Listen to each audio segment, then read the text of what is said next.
नमस्कार विद्यार्थी मित्रों, मैं गोहिल जागृति। आज हम स्टैंडर्ड 9th का पाठ 9वां निर्भय बनो आगे चलाएंगे। तो प्रियोदा नामक एक विद्यार्थी हैं जो अपनी तरह के विद्यार्थियों की एक टोली बनाकर गांव में मानव सेवा का, समाज सेवा का काम करता है। तो प्रियोदा हर छुट्टी के दिन उस गांव में एक आश्रम है, उसके लिए चंदा इकट्ठा करने के लिए अपने टोली के साथ निकलता है। और कोई विद्यार्थी या कोई शिक्षक अगर बीमार होता है तो उनकी सेवा करने में लग जाते हैं।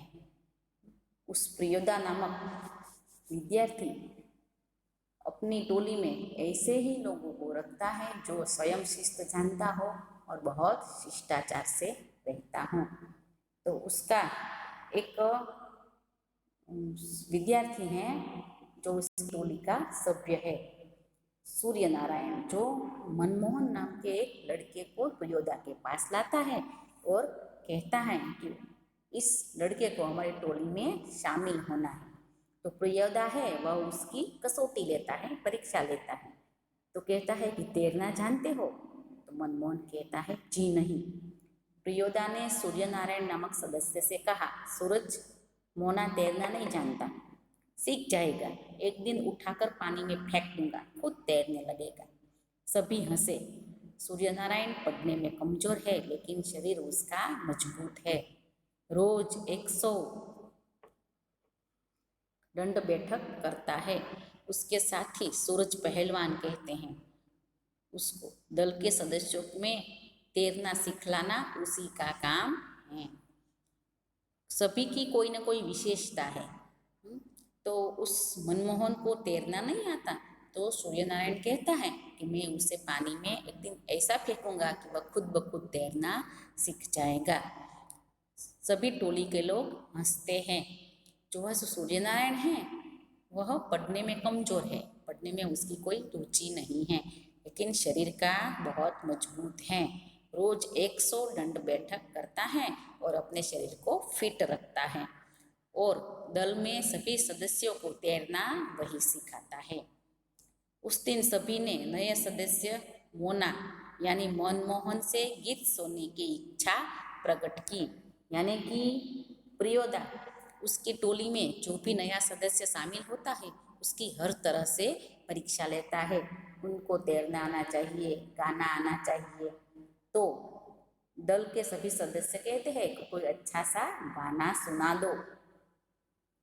मनमोहन पहले लजाया, नया था ना, इसलिए उसे शर्म आई। किंतु जब प्रियोदा ने आग्रह किया तो उसने खखार कर गला साफ किया और गीत गाने लगा। जब प्रियोदा ने कहा कि तुझे गाना तो आना चाहिए, तो उसने गला साफ किया और गाने लगा। उसने शुरू किया, राम रहीम ने जुदा करो भाई, दिल को सच्चा रखना जी। राम और रहीम को जुदा मत करो, वो दोनों एक ही है, अपना दिल साफ होना चाहिए। ऐसे वो प्यारा सा एक अच्छा सा पूरा गाना गाता है। गीत समाप्त होने के बाद प्रियोदा बोले, वाह बहुत मीठा गला है तुम्हारा। कालू तुम प्रभात फेरी वाले दोनों गीत मोना को सिखा देना। मेरे दल में तेरे जैसा कोई मीठा गाने वाला नहीं है, तो बहुत मीठा गाता है। अब तू प्रभात फेरी यानी सुबह सवेरे उठकर जो हमारे गांव की गलियों में हम बहुत अच्छा सा गाना कोई गाकर निकलते हैं, तो ऐसे 2 गाने हैं, वह यह मनमोहन को सिखा देना, अब वो गाएगा। वह अपने एक शिष्य से कहता है। सूरज पश्चिम की ओर झुक गया, बालूचर पर लाली उतर आई, यानी कि संध्या की बेला हो गई। परमान की धारा पर डूबते हुए सूरज की अंतिम किरण झिलमिलाई। परमान नाम की नदी है, उसके जल में सूरज की डूबती किरण झिलमिलाई, यानी कि उनकी परछाई यहाँ पड़ने लगी। पंखेरु दल बांधकर बांसबंद की ओर लौटने लगे। सभी पक्षी अपने अपने घोंसले की ओर जाने लगे। प्रियोदा के दल के सभी सदस्य पंक्ति बांधकर लौटे।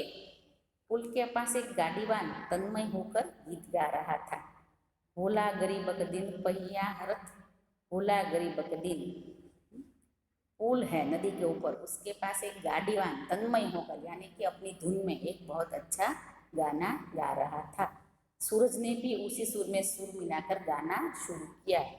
एक टाजे लोटा छल, बेटा छल तीन पनिया, कोबेत काला लोटा लेलक छिन। कृत्यानंद झा ने कहा, विद्यापति की लाचारी है। लाचारी? कृत्यानंद झा जो गाड़ीवान था उसका नाम था। उसने कहा कि यह गाना विद्यापति का है। विद्यापति है वह बहुत बड़े कवि है बिहार के, इसीलिए। लाचारी तो लाचारी कैसी? बालूचर के उस पार से किसी ने फायर किया यानी कि बंदूक चलाई। जो रेती का जो पट था यानी कि बालूचर, उस पर एक पक्षी आकर गिरा। एक पंखेरु बालू पर गिरकर छटपटाने लगा। उसका जोड़ा विकल होकर बहुत देर तक रोता रहा। मटमैले अंधकार में एक अर्दली नुमा आदमी दौड़ा हुआ आया और मरी हुई चिड़िया डैनों को पकड़कर चिल्लाया, मिल गया हुजूर। एक पंखी को किसी ने बंदूक चलाई और मार गिराया। वो पंखी है वो नीचे पड़कर छटपटाने लगा, उसे चोट लगी थी इसलिए। तो एक बहुत बड़ा ताजा आदमी आया मोटा, और वो पंखी को लेकर अपने मालिक से कहने लगा कि हुजूर यह मिल गया। इब्राहिम बोला, सब डिप्टी साहब का अर्दली है, साला भारी खचड़ा है। कोई डिप्टी साहब है उसका यह नौकर है और बहुत खर्चड़ा यानी कि झगड़ालू है। प्रियोदा के मुंह से अचानक शब्द निकला, हर्ट यानी कि रुक जाओ। सब इब्राहिम को अपनी गलती का एहसास हुआ। दल का नियम है, कोई सदस्य किसी किस्म का अपशब्द या गाली मुंह से नहीं निकालेगा। इब्राहिम ने तुरंत सिर झुकाकर दल के नायक प्रियोदा और सदस्यों से माफ़ी मांगी। बात यह है कि साले ने इब्राहिम नामक एक जो सदस्य था दल का, वह यह बनाव को देखकर एकदम उत्तेजित हो गया और मुंह से गाली निकल गई। तो तुरंत प्रियोदा ने उसे रोका और कहा कि हमारे सदस्य किसी भी प्रकार की गाली नहीं बोल सकता है। तो इब्राहिम को अपनी गलती का एहसास हुआ और उनका सिर नीचे झुक गया और उसने माफ़ी मांगी। सभी हंसे।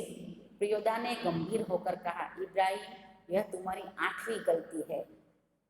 10 होते ही हम तुम्हें साथ नहीं रखेंगे। हम 10 गलती माफ़ करते हैं, यह तुमने 8वीं बार गाली बोली है। तो दल में गाली बोलना मना है, ऐसा भी कोई शब्द दल में बोल नहीं सकता है। तो 10वीं बार बोलेगा तो मैं तुझे अपने दल से निकाल दूंगा। इब्राहिम ने पूछा, लेकिन सरकारी अफसरों को गाली देने में क्या हर्ज है? वो लोग काम ही ऐसा करते हैं, इसलिए मैंने उसे गाली दी। एक निर्दोष पंखी को उसने मार गिराया, वो उसने काम ऐसा किया, तो इसमें गाली देने में कोई परहेज नहीं होनी चाहिए। तुम्हारा मुंह खराब होगा, उनका कुछ भी नहीं बिगड़ेगा। तो प्रियोदा इसका बहुत सही उत्तर देता है कि इससे तुम्हारा मुंह खराब होगा, उन लोगों को कोई असर होने वाला नहीं है। मगर ये जो गाली देते हैं वे ही क्यों, बहुत लोग गालियाँ बकते हैं। नहीं प्रियोदा, आप इब्राहिम को नहीं समझा सकिएगा। वह महीन बात को बुझता है, वह किसी भी बात को बहुत लंबी करने का शौक रखता है। आप इब्राहिम को पहुँच नहीं पाएंगे। मैं समझा देता हूँ।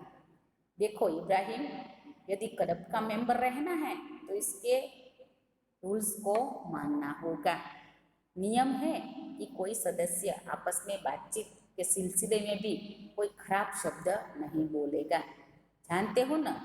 बस बात खत्म। एक सदस्य ने कहा कि इब्राहिम को मैं समझा दूंगा, वह आपकी बात नहीं मानेगा।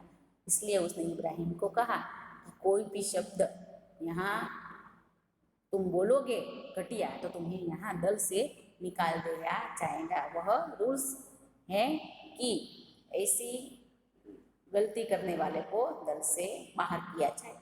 तो अब ऐसा नहीं होना चाहिए। ऐसा कहकर वो उसको वार्निंग देते हैं। तो विद्यार्थी मित्रों, यहाँ हमारा पार्ट 2 पूरा हुआ। अब आपको होमवर्क में गूगल क्लासरूम में इस पाठ के शब्दार्थ और मुहावरे लिखकर भेजने हैं। Thank you.